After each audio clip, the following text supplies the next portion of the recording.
سوات میں سیاحتی میلہ جاری ہے۔ جشن سوات سیاحتی میلہ سیاحت کے فروغ کے لیے مددگار ثابت ہوگا۔ سوات سے شدت پسندی کے خاتمے کے بعد خوشحالی اور ترقی کا نیا دور شروع ہو گیا۔ مینگورہ شہر کو روشنیوں کے شہر میں تبدیل کر دیا ہے۔ جشن سوات سیاحتی میلہ سیاحوں کو آنے کے لیے ایک دعوت ہے۔ سیاحتی میلے میں مختلف مصنوعات کے سٹالز اور بچوں کے لیے جھولے وغیرہ کا بندوبست کیا گیا ہے۔ سیاحتی میلے میں مقامی لوگوں کے علاوہ دیگر شہروں کے لوگوں کی آمد جاری ہے۔ سیاحتی میلہ 18 جولائی تک جاری رہے گا، جبکہ کالام میں 11 جولائی سے 18 تک بھی سیاحتی میلہ منعقد کیا جائے گا۔ ملک کی ترقی میں صنعتوں کا بھی اہم کردار ہے۔ خیبر پختونخوا میں صنعتوں کو فعال کرنے اور ان کی ترقی کے لیے کئی اقدامات کیے جا رہے ہیں۔ پشاور کے مقامی ہوٹل میں چیمبر آف کامرس کی طرف سے صنعتوں کی پالیسی وضع کرنے کے لیے ایک تقریب ہوئی، جس کا احوال بتا رہی ہیں عائشہ تسکین اپنی اس رپورٹ میں۔ میں اس وقت موجود ہوں پشاور کے مقامی ہوٹل میں، جہاں صوبہ خیبر پختونخوا میں صنعتوں کے لیے پالیسی وضع کرنے کے حوالے سے ایک تقریب منعقد ہوئی۔ تقریب کا اہتمام Khyber Pakhtunkhwa chamber of commerce and industry کی جانب سے کیا گیا تھا، جس میں تاجر رہنما اور senator Ilyas Bilour, chamber of commerce کے صدر ریاض ارشد، بزنس کمیونٹی کے عہدیداران اور صوبے کی مختلف انڈسٹریل اسٹیٹس کے صدور نے شرکت کی۔ تقریب سے خطاب کرتے ہوئے سینیٹر الیاس بلور کا کہنا تھا کہ صوبے میں امن و امان کی مخدوش صورتحال نے انڈسٹریز کو تباہی کے دھانے پر کھڑا کر دیا ہے، جبکہ بجلی کی ناروا لوڈ شیڈنگ نے صورتحال کو مزید گھمبیر بنا دیا ہے۔ ان کا کہنا تھا کہ لوڈ شیڈنگ سے بچنے کے لیے چھوٹے ڈیمز کی تعمیر ناگزیر ہے۔ تقریب سے خطاب کرتے ہوئے مختلف صنعت کاروں نے انڈسٹریل پالیسی کے حوالے سے اپنی تجاویز پیش کی۔ بزنس کمیونٹی کا کہنا تھا کہ سرحد ڈیولپمنٹ اتھارٹی کی کارکردگی نہ ہونے کے برابر ہے، لہٰذا اسے ختم کیا جائے۔ تاجروں نے صوبے میں بورڈ آف انویسٹمنٹ کے قیام کا بھی مطالبہ کیا۔ صنعت کاروں کے مطابق صوبے میں صنعتوں کو فعال بنانے اور انہیں ترقی دینے کے لیے مناسب پالیسی اور اس پر صحیح عمل درآمد کی ضرورت ہے۔ کیمرامین معین علی کے ساتھ عائشہ تسکین، دنیا نیوز، پشاور۔ کہا جاتا ہے کہ جہاں کھیلوں کے میدان آباد ہوں وہاں ہسپتال ویران ہوتے ہیں۔ بدقسمتی سے ہر شعبے کی طرح کھیلوں اور کھلاڑیوں کو بھی مشکلات اور مسائل کا سامنا ہے۔ کھیلوں کے میدانوں کی ویرانی کی ایک وجہ بنیادی سہولیات کا فقدان بھی ہے۔ صوبہ خیبر پختونخوا کے دوسرے بڑے شہر مردان میں کروڑوں روپے کی لاگت سے تعمیر ہونے والے جدید سپورٹس کمپلیکس میں کھلاڑیوں کو گوناگوں مسائل کا سامنا ہے۔ اس حوالے سے مزید تفصیل بتا رہے ہیں ہمارے نمائندے ایم بشیر عادل اپنی اس رپورٹ میں ہوں مردان سے ایم بشیر عادل اور میں اس وقت سپورٹس کمپلیکس میں موجود ہوں، جہاں کھلاڑیوں کو گوناگوں مسائل کا سامنا ہے۔ سپورٹس کمپلیکس میں دیگر کھلاڑیوں کے ساتھ ساتھ شوتوکان کراٹے کے کھلاڑیوں کو بھی شدید مشکلات کا سامنا ہے۔ ان کھلاڑیوں کے اس کھیل کی سرگرمیوں کو جاری رکھنے کے لیے باقاعدہ کوئی جگہ مختص ہے اور نہ ہی ان کے لیے کمرہ موجود ہے۔ یوں کھلاڑی کھلے میدان میں کھیل پر مجبور ہیں۔ کھلے میدان میں کھلاڑیوں کو سانپ اور بچھو کے ڈسنے کے خطرات ہر وقت لاحق ہوتے ہیں، جبکہ ناہموار میدان میں کھیل کے باعث کسی بھی وقت حادثہ رونما ہونے کے بھی خدشات ہوتے ہیں۔ کروڑوں روپے کی لاگت سے تعمیر شدہ سپورٹس کمپلیکس میں پینے کے پانی کا بھی بندوبست نہیں ہے، جس کے باعث یہاں کھلاڑیوں اور عام تماشائیوں کو مشکلات کا سامنا ہوتا ہے۔ کراٹے کے کھلاڑی ذیشان کا کہنا ہے کہ وہ اس کھیل میں ملک اور قوم کا نام روشن کرنا چاہتے ہیں، لیکن ان کو سرے سے بنیادی سہولیات ہی دستیاب نہیں۔ سب سے بڑا پرابلم جو ہے وہ پانی کا ہے، اور گراؤنڈ بھی کئی اوپر نیچے ہے۔ سب سے پہلے گرمی بہت زیادہ ہوتی ہے، تو اس لیے ہمارے لیے حال کی بندوبست کرنی چاہیے۔ شوتوکان کراٹے کے ماسٹر ٹرینر نے دنیا نیوز کو بتایا کہ ان کے پاس ورلڈ لیول پر کھیلے جانے والا سٹائل موجود ہے۔ ان کا کہنا تھا کہ ٹیم 20 کھلاڑیوں پر مشتمل ہوتا ہے اور اس میں 4 لڑکیوں کا ہونا بھی ضروری ہے، لیکن الگ جگہ نہ ہونے کی وجہ سے وہ ٹیم میں خواتین کو شامل کرنے کی پوزیشن میں نہیں ہے۔ جی ہمارا تو خواہش ہے کہ ہم ادھر سے اچھے پلیئر تیار کریں، اور ڈسٹرکٹ مردان میں جو ہے نا ہمارا اسپورٹس کمپلیکس جو ہے نا اس میں تو ہمارے لیے جو ہے نا کراٹے گراؤنڈ کا مسئلہ ہے، پہلے جو ہے نا یہ مسئلہ حل ہو جائے تو اس کے بعد جو ہماری پرفارمنس ہے وہ بھی اور بھی اچھی ہو جائے گی، اور انشاءاللہ ہماری جو ہے نا یہ خواہش ہے اور کوشش ہے کہ ہم اچھے پلیئر تیار کریں۔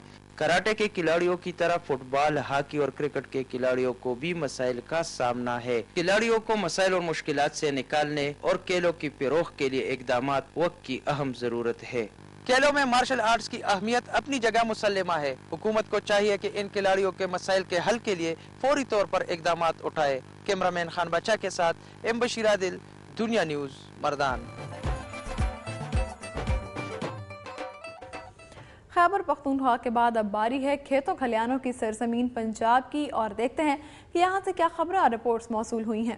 Chief justice Lahore high court Khawaja Muhammad Sharif نے کہا ہے کہ تعلق اور رشتہ داریاں اپنی جگہ، انصاف کے راستے میں کبھی کسی کو رکاوٹ نہیں بننے دیا اور نہ ہی بننے دوں گا۔ حافظ آباد میں ڈسٹرکٹ بار کی وکلاء سے خطاب کرتے ہوئے chief justice Lahore high court justice Khawaja Muhammad Sharif کا کہنا تھا کہ مشرف دور میں ان پر کرپشن ثابت کرنے کی بہت کوششیں کی گئی، مگر خدا کے فضل سے انہیں فتح حاصل ہوئی۔ ان کے والدین نے انہیں حلال کمانے اور کھانے کی تلقین کی۔ انہوں نے کہا کہ نواز شریف اور شہباز شریف سے ان کے 35 سالہ پرانے تعلقات ہیں۔ کہا جاتا رہا کہ میں ان کے ساتھ بیرون ملک کھانے کھاتا ہوں۔ موجودہ حکومت اگر اس طرح سوچتی ہے تو انہیں یہ بھی یاد رکھنا چاہیے کہ ان کی حکومت بھی نواز شریف اور شہباز شریف کے اتحاد سے چل رہی ہے۔ نہروں کی بندش کے خلاف سینکڑوں چولستانیوں نے چولستان سے بہاولپور تک لانگ مارچ کیا اور ڈی پی او چوک پر دھرنا دیا۔ کسان بورڈ کے مرکزی نائب صدر جام حضور بخش کی قیادت میں نکالے جانے والے اس لانگ مارچ میں چولستانی مرد اور خواتین کی بڑی تعداد نے شرکت کی، جنہوں نے کسان بورڈ کے پرچم اور مذمتی نعروں پر مشتمل بینرز اٹھا رکھے تھے۔ جسمان سے شروع ہونے والے اس لانگ مارچ کے شرکا نے بہاولپور میں چیف انجینئر محکمہ انہار کے دفتر کا گھیراؤ کیا اور شہر بھر کا چکر لگانے کے بعد ڈی پی او چوک بہاولپور میں احتجاجی دھرنا دیا۔ اس موقع پر مظاہرین سے خطاب کرتے ہوئے جام حضور بخش کا کہنا تھا کہ انہوں نے حکومتی بے حسی اور غفلت سے تنگ آ کر لانگ مارچ نکالا ہے اور اگر ہمارا پانی بحال نہ کیا گیا تو اسلام آباد تک لانگ مارچ کریں گے۔ ان کا مزید کہنا تھا کہ حکومت پنجاب کو اپنے حصے کا پورا پانی مل رہا ہے، لیکن بہاولپور اور اس کی چولستانی علاقوں کو سیراب کرنے والی نہریں خشک کر دی گئی ہیں۔ انہوں نے کہا کہ بہاولپور کے حصے کا 70% پانی نہیں دیا جا رہا، جس کی وجہ سے یہاں کی زمینیں بنجر ہو رہی ہیں اور چولستان کے مویشی مر رہے ہیں۔ چنیوٹ میں دریائے چناب سے ایک عورت اور 3 سالہ بچی کی لاش برآمد ہوئی ہے۔ تھانہ چناب نگر پولیس نے تفتیش شروع کر دی۔ تھانہ چناب نگر کے علاقے میں دریا سے ملنے والی لاشیں پوسٹ مارٹم کے لیے جمع کرا دی گئی ہیں۔ پولیس کا کہنا ہے کہ ایسا لگتا ہے کہ خاتون نے اپنی بیٹی سمیت حالات سے دل برداشتہ ہو کر دریائے چناب کے پل سے چھلانگ لگا کر خودکشی کی ہے، تاہم اصل واقعات ان کی شناخت کے بعد معلوم ہوں گے۔ اس موقع پر شہریوں کی بڑی تعداد بھی جمع ہو گئی تھی۔ کاموکی میں جائیداد کے تنازع پر ایک شخص نے فائرنگ کر کے سگے بھائی اور بھتیجی کو موت کے گھاٹ اتار دیا۔ فائرنگ کے نتیجے میں دوسرا بھائی شدید زخمی ہو گیا۔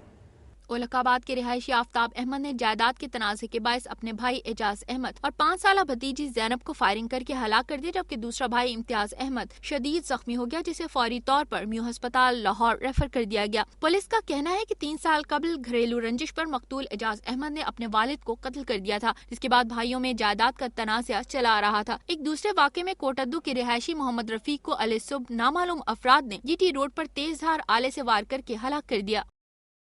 سرگودا میں صوبائی اسمبلی کے حلقہ پی پی 34 کے ریٹرننگ آفیسر رانا محمد اسلم نے 26 جولائی کو ہونے والے ضمنی انتخابات کے کاغذات نامزدگی فائنل کر دیے۔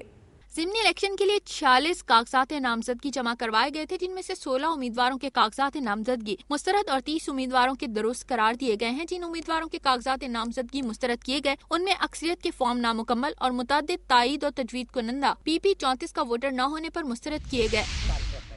چنیوٹ میں بکریوں کا مقابلہ حسن منعقد کیا گیا۔ تفصیلات کے مطابق پیر ذوالفقار شاہ بخاری کے عرس پر دیہاتیوں نے ایک انوکھا مقابلہ کروایا، جس میں بکریوں کو سجایا گیا اور ان کے درمیان مقابلہ حسن ہوا۔ چنیوٹ کے چک نمبر 134 میں ہونے والے مقابلے میں جیتنے والی بکری کے مالک شہامد علی کو مہر کیسر عباس نے 50,000 روپے کا انعام دیا۔ اس بکری نے 18 کلو دودھ دیا۔ یہ چنیوٹ کی تاریخ کا انوکھا مقابلہ ہے۔ دوسرے نمبر پر آنے والی بکری کو علاقے کی معزز شخصیت مہر ریاض سلطان نے 18,000 روپے کا انعام دیا اور اس بکری نے 15 کلو دودھ دیا۔